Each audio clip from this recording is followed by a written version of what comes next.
He taught me how to spell boxing, so it's like before I even get spell boxing, he's been training me. So it's like me watching him, training world champions, turning prospects into world champions and ex-world champions back into world champions. It's a privilege. And the fight with the short layoff, is that a challenge at all? Actually, no, not really. Because the more I'm active, the better I fight. So you signed up many events to stay active. Did you imagine you would be this active early on? Actually, yeah, that was the agreement, really. To be active and stay active as soon as possible. Stay in the ring as long as my health is good.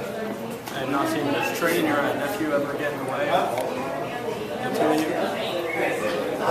The only problem I had is early in the game. With mom and grandmom and all them coming to see him fight, you can't have no mistakes and no stumbles. Because if he got beat up, I'd have got beat up. So that's what's up. But no, it's family. We trust each other. That's the fact. That's the biggest factor. I'm not gonna put him in a fight. Just like, let's say if they need a lightweight, I can get the lightweight to him, and they'll give me a big opportunity for my heavyweight. Well, my lightweight may be coming off an injury, but a guy will push him on in because they know the heavy went with that HBO shot. Whereas family not gonna do that. I'm not gonna. If he's not prepared, we're not going forward. I'll take whatever sacrifice I have to take. I go inside. That's it. And that's really what's gotten me in trouble in boxing, because I take that approach with all my fighters. A lot of people say I'm too emotionally involved with these guys, but that's the approach I take. This is their health, man. This sport can be dangerous if it's not done correctly. Done correctly, it can still be hazardous. So you can't play games with these guys at health and take them and send them back to their family. And how was Karl as a kid growing up? Good kid, a little bit of a street kid. You had to chase him in there. But I'm gonna tell you what made me. I got left on my fighter, but what really stands out in my mind with him when he was a little kid, he's a peewee. He could have been only about 10 years old. He's just starting out there. He missed some time in the gym. I drove down the neighborhood. He was from the same neighborhood. I see him standing in the corner. I pulled up to him. I said, "Hey, why weren't you in the gym today?" And he's like 10, 11 years old. He looked at me and said, "I didn't really feel like it." And that really stuck with me with him, because kids would have been like, "Oh, school and this and that and this." He just I really didn't feel like. He just gave me an honest answer, and I was like, and I always had a little special place for him after that, man. I was like, okay, I can work with this guy. Do you remember that instance? Shoot, man, it was a lot of incidents like that. I was supposed to do boxing in a tournament, and I had a basketball game, and I was at the basketball game, and I was playing. They came to the game and said, "Yo, you late for the weigh-ins?" So it was a lot of times, just me being a kid, I was boxing all the time, but I was doing other sports, track, basketball, rollerblading out in the streets. Yeah, that's what I was about to say. Shoot, he almost ran me over like 4 times. I'm turning the corner, hear my customers line out in these rollerblades. And you start cussing. Oh, these crazy kids. Wait a minute, that's one of my kids. Oh, he was just a daredevil, and his brothers and his cousins, they were all fighting. So when he came along, we didn't even know how well he was going to do. We were actually babysitting him at the gym while his brothers and them were training. But he would sit on the side of the stool, and he knew everything. He not jumping rope right. His legs are wrong. He hitting the bag wrong. I said, well, if you know so much, get your little butt out there. Let me see. He got out there, he could do it. But he was one of those chameleon kids. He watch you do it for a period of time, and he can do it too. And he's a great student, that's one thing. I always had a great affection for him and my youngest son, Ben. They were great students. You could tell them things, they would capture it, they would add what they needed to add on to it. You didn't have to take them robotic and make them bend the knee and make them. They knew if it didn't work right away, I trust Nazim. So it's going to work. I just need to add a little something to it, and that's why we've been successful with him. This kid's a U.S. champion, Pan Am gold medalist. He's been a talented kid since he stepped in the gym. And what gym was that at? He's out of the Concrete Jungle Boxing Tribe. We trained out of James Schroeder Memorial Gym. And the name Dynamite, where does that come from? Oh, man. If I can only remember. I can't remember the kid he was boxing. He was boxing somebody. And we were like, let your hands go. And he went out, watered out like that. And after that, I always said, dynamite, blow up. Dynamite, blow up. Dynamite, blow up. Kaboom, kaboom. Yeah, actually, when I started boxing, my favorite boxer was Tyson. Okay. So I fought like Tyson. Yeah, when he was little, he used to fight like Mike Tyson. So it was like, and I was always the shorter guy fighting. I would like never take a back step ever. Until he said, you can't fight that like that your whole career. You can't go in tournaments fighting like that. Until he put me in there and sparred my older brother. It was odd. They were stair steps. He was the smallest. Then it was his brother. Then it was my youngest twin, Tiger. Then it was my oldest twin, Rock. I put him in there, and he'd be on shot. And he was on him so much that his brother had to hit him because he was too ferocious. So his brother would hit him, and then I'd get mad. Why you gotta hit him that hard? I said, never mind, get out, Dynamite. And I put Tiger in. And then Tiger would work with Mike, and then Tiger hit Mike with something. And I get mad at him, pick him, I said, put Rock. I said, after Rock, I gotta put the body protector on because there wasn't nobody left. But it was great bringing him up. It was a family thing, and my greatest moment in boxing, people ask me, Bernard Wynn was one of my greatest moments in the history of boxing. It's all four of them won the Junior Olympics one year, and all four of them made honorable. And to me, they all had their little medal in their trunks, and I was so impressed that year. I was like, wow, that was a phenomenal thing for me, because Suddy was getting the job done on both ends of the field. But we had some great times in raising these kids up in the gym, and like I said, they've been around guys like Steve and Bernard Hopkins and Shane Mosley, and he's been around Babe Ruth Shamanoff, he's been around champions, Victor Ortiz, he's been around these guys all his life. So a lot of the fans and the public don't know who Karl Dynamite Dargan is, but guys like Mayweather and any of these other guys in boxing, they know who he is. They remember since a kid, they're just waiting on him. And that's why we needed to get with a company that could keep us busy. We couldn't get lost in the sauce. A kid like this I didn't think needed to be with a crowd of people. He might be a more powerful political pull in the boxing, but I didn't need him hidden on the undercard of all the big shows where if somebody comes to the fight party early enough, they might see him, maybe. And next week when they show it off the pay-per-view card, next week they show it on regular, they won't see him at all.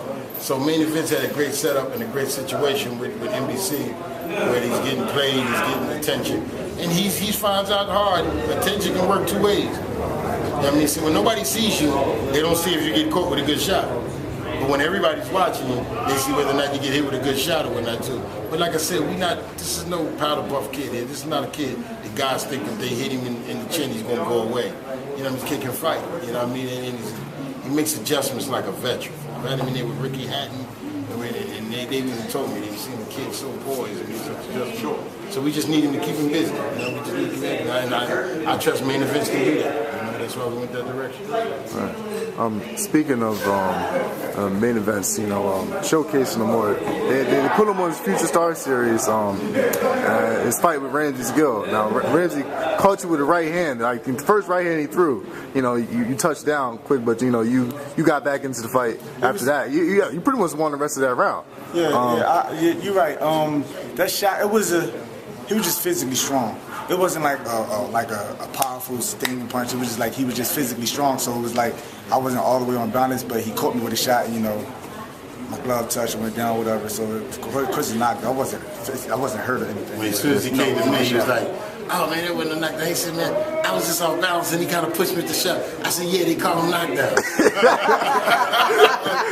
They call him. I'm not gonna lie to him. And my thing is, and I keep telling people, if you're looking, and I tell all my fighters, in a boxing match, sometimes a fight break out. Sometimes a fight break out in the boxing match.